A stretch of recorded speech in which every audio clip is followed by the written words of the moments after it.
Donna Rice-Hughes is the author of the book Kids Online, Protecting Your Children in Cyberspace, and is the president of the group Enough is Enough, a national nonprofit whose mission is to make the internet safer for children and families. And our old friend Richard Walter is a professor at UCLA's film school. Donna, let me ask you, is it your contention that a no-talent tart like Britney Spears is responsible for the increasing sexual abuse of children? No, I certainly wouldn't say that at all.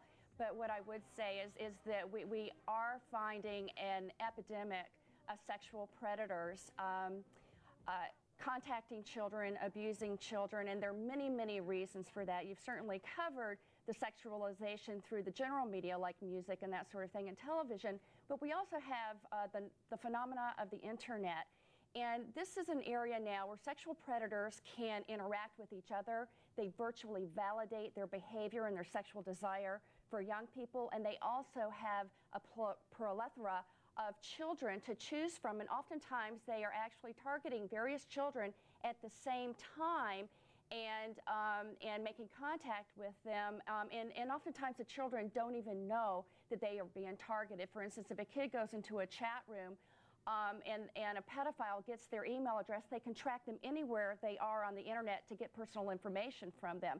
So we have a number of issues here at work and converging all at the same time, which is increasing the epidemic of sexual predators preying on children. Yeah, well, I want to say something about, first of all, the abstinence programs are working very, very well, but now we're finding the very critical message of sexual purity being combined with abstinence issues. In the study that he mentioned yesterday, what he failed to mention is that U.S. News and World Report showed just a month ago that many children, in fact 50% of teenagers, don't consider oral sex to be sex, and 24% of them consider anal sex to be a form of abstinence.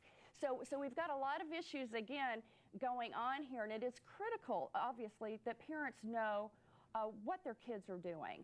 And we're also finding that the largest segment of society dealing with sexually transmitted diseases are teenage girls with gonorrhea, and 25% of new HIV cases are kids under 21 years old. Yeah, but, you know, so there's a lot going on here, but let me just say about the messages behind pornography and a lot of some of the messages behind the mainstream media.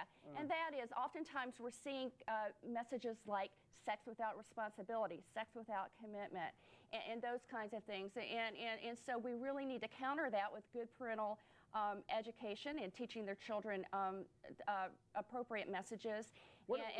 Donna, what does it say about a country where we're talking about good parental training, how to treat, how to deal with their children? The statistics that you just threw out about those two elements, I don't even want to repeat the words. My mother might be watching. But I mean, what does that say to us about the percentage of parents in America who are neglecting the most important job they have, parenting?